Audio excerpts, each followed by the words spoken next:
Salut à tous. Dans cette vidéo, on se retrouve pour une nouvelle présentation de produit. Alors aujourd'hui, je vous présente la hache Adore de chez Waterlings qui est disponible sur le site azimutnature.com. Je vous mettrai les liens dans la description. Alors tout d'abord, comme d'habitude, je vais commencer par vous présenter les différentes caractéristiques techniques du produit, puis je ferai quelques tests pour juger la hache dans toute sa amplitude, et finalement je vous donnerai mon point de vue sur ce produit. Avant toute chose, Waterlings est une marque suédoise qui est spécialisée dans la production de haches et de manches en bois et qui date de 1880. Donc je ne vais pas vous raconter en détail toute l'histoire de la marque, bien qu'elle soit très intéressante, mais je vous mettrai un lien dans la description qui en dit beaucoup sur Waterlings pour ceux qui sont intéressés par l'aspect historique de cette marque. Au niveau du gabarit, on va être sur une hache de taille moyenne, plus précisément 49 cm de longueur. Cette longueur va nous permettre d'utiliser la hache à la fois avec les deux mains ou avec une seule, selon la tâche qu'on va avoir à effectuer. On va être sur une longueur de la tête de 15,5 cm et d'un tranchant d'environ 8 cm de longueur. Pour ce qui est de l'épaisseur, on va être à environ 29 mm au niveau du manche et ça va venir diminuer jusqu'à 1 mm au niveau du tranchant. Concernant les matériaux, Waterlings utilise du fer forgé en acier carbone suédois, riche en silicium, vanadium et manganèse. Il dispose d'une dureté de 57 Rockwell C. Pour ce qui est du procédé de fabrication, un aspect que j'aime beaucoup de la marque est qu'elle a gardé dans sa production une partie d'artisanat.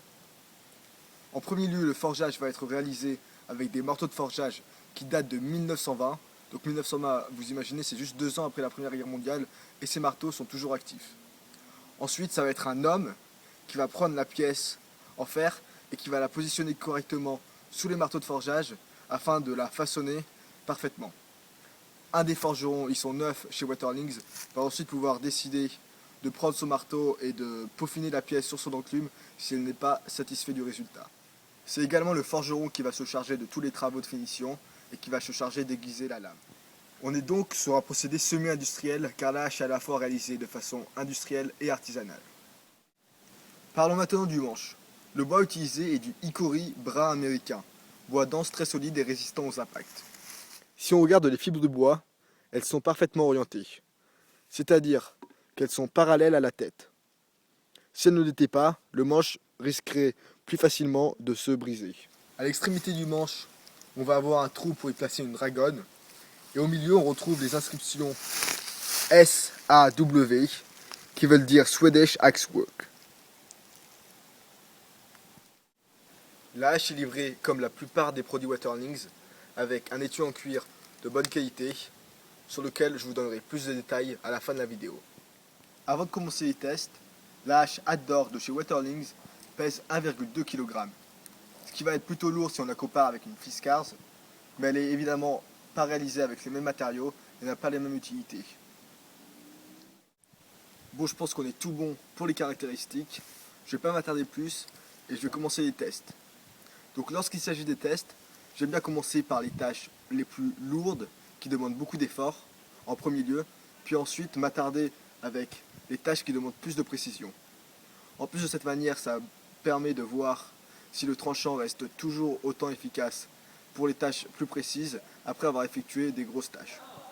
En premier temps, je vais m'occuper de la coupe d'un arbre de diamètre assez conséquent.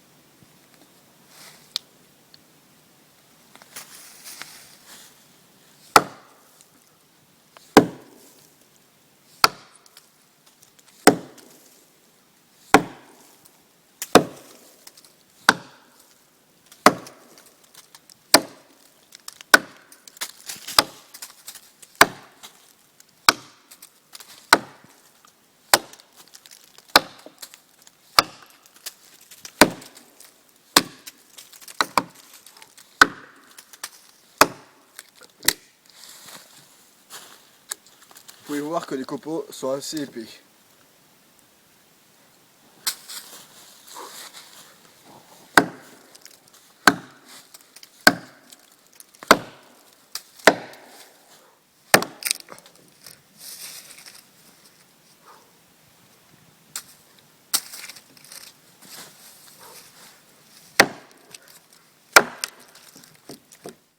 Bon, je suis aux 3/4 de ce bois qui est plutôt dense.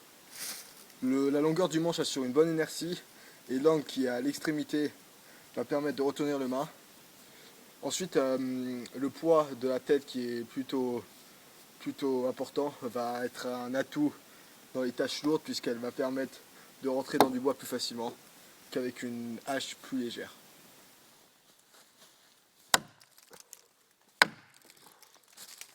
Et voilà, encore un autre copeau.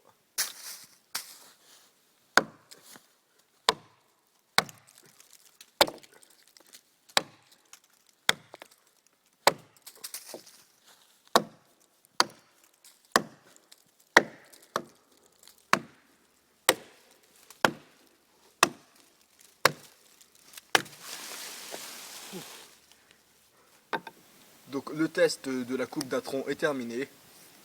Encore une fois, le bois était vraiment dense et son diamètre est assez conséquent si on compare à la longueur du tranchant qui est, encore une fois, je répète, de 8 cm environ. J'ai été vraiment surpris par l'épaisseur des copeaux, donc ce qui prouve que la tête s'enfonce vraiment dans le bois. Peut-être que 5-10 cm de plus dans la longueur du manche aurait facilité la coupe de cet arbre, mais la Hador de chez Waterlings en vient en bout et c'est le principal.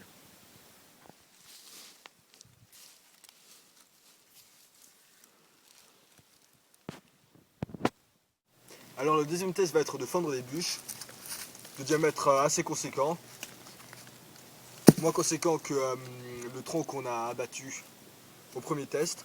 Donc ceci dit, la Hador Axe de chez Waterling n'est pas une hache pour fendre. Enfin, en tout cas, elle n'est pas design juste pour ce travail-là. Sinon, le fer serait plus épais ici et l'angle entre le fer au niveau du manche et ici serait plus abrupt pour permettre de fendre et éclater le bois. Ceci dit, je vais quand même essayer, puisqu'on ne sait jamais, on en aura peut-être besoin. Donc, commencer avec celui-là.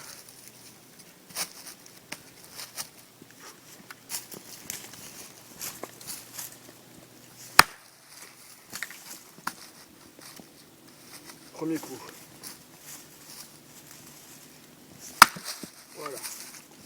Donc ouais, franchement c'est très simple. Vous avez vu, hein, 2 coups seulement pour fendre cette petite bûche. Qui n'est pas d'un diamètre énorme, mais ça commence.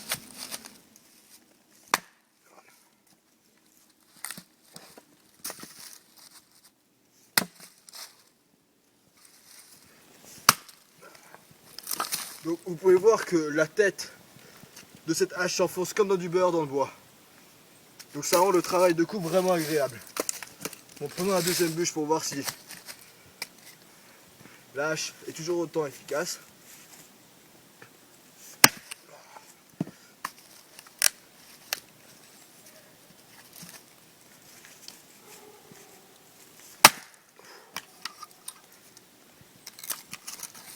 Et voilà.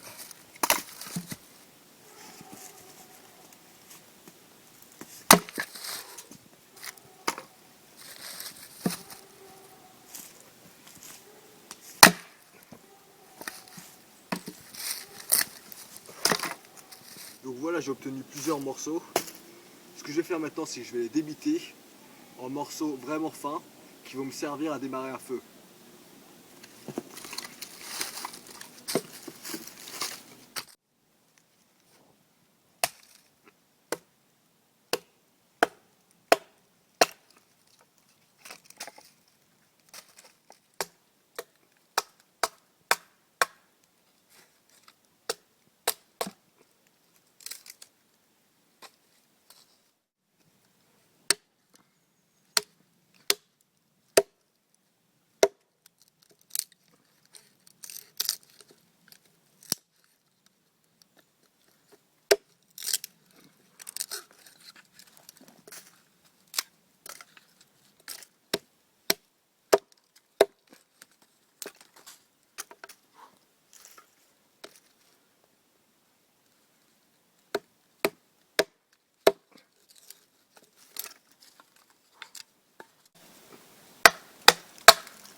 Donc voilà, vous pouvez vous rendre compte que c'est très simple. Bon, ça met un peu du temps pour débiter de bois, mais bon, ça c'est connu.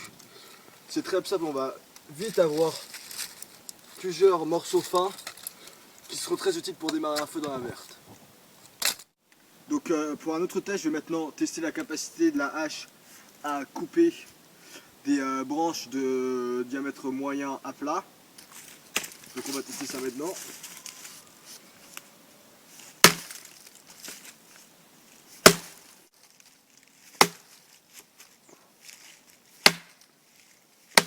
Voilà.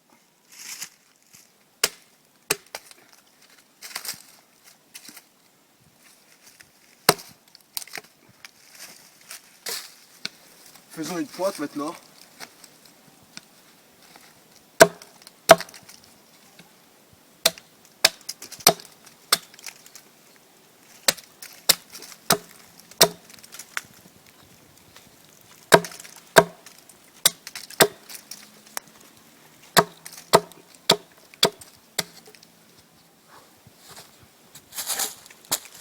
Le marteau à l'arrière va pouvoir enfoncer des piquets par exemple comme ça, ou des piquets pour attacher votre tonne, donc ça va aussi être pratique.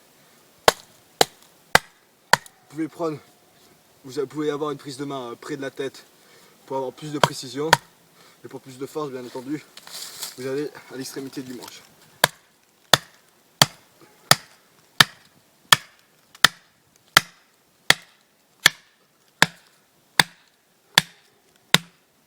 Et voilà.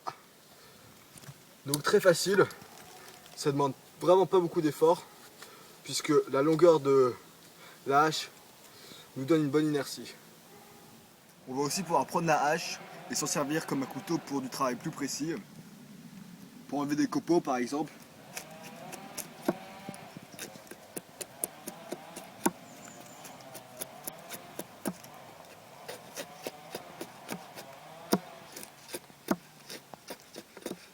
Si vous avez besoin de démarrer un feu dans la nature et que tout le bois est mouillé, vous pouvez venir et prendre des copeaux de bois au centre d'une branche. Il sera généralement sec. Donc vous pouvez prendre les copeaux pour vous en servir en tant qu'amadou.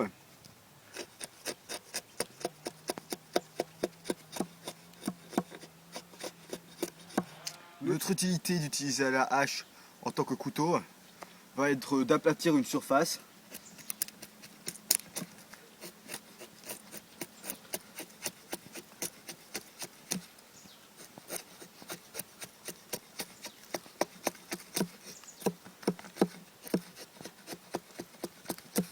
Ensuite, quand vous avez la surface, vous pouvez réaliser une cuillère par exemple avec un couteau croche.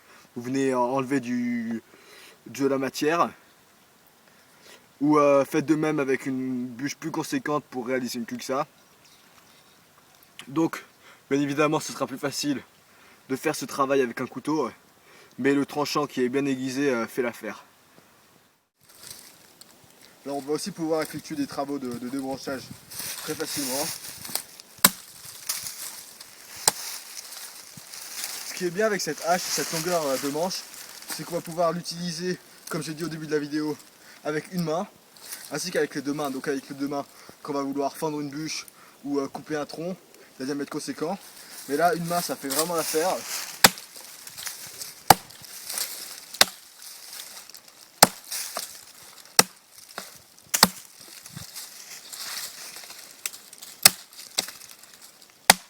Vous pouvez voir la facilité que j'ai avec cette hache de couper cette branche qui est vraiment un diamètre faible. Mais on va être amené dans la nature à couper des petites branches comme ça pour démarrer un feu ou pour réaliser un abri très souvent. Donc c'est quand même pratique.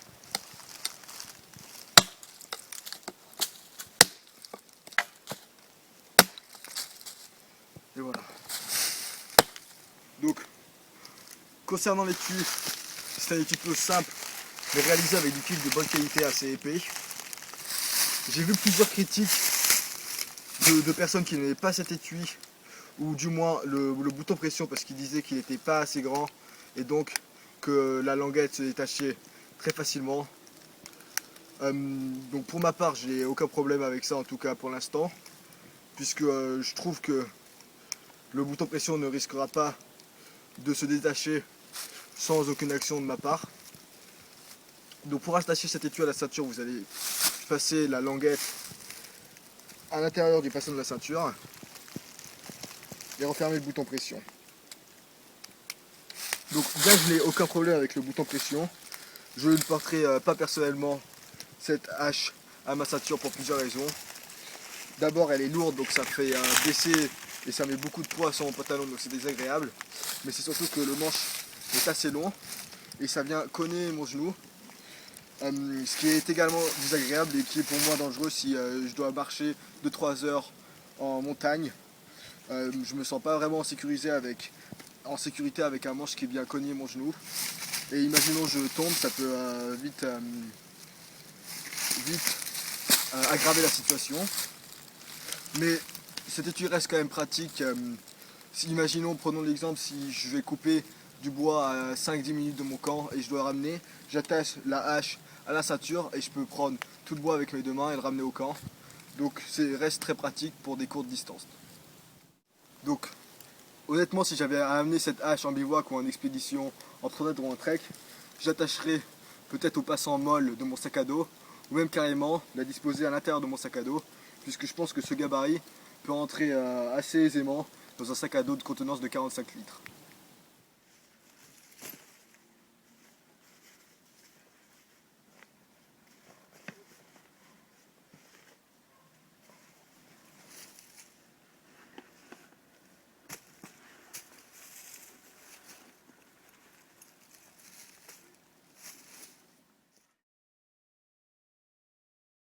Donc un petit mot concernant le tranchant. Lorsque j'ai reçu la hache, elle était déjà bien aiguisée. Donc pour vous donner une idée, j'ai fini d'effectuer tous les tests avec cette hache.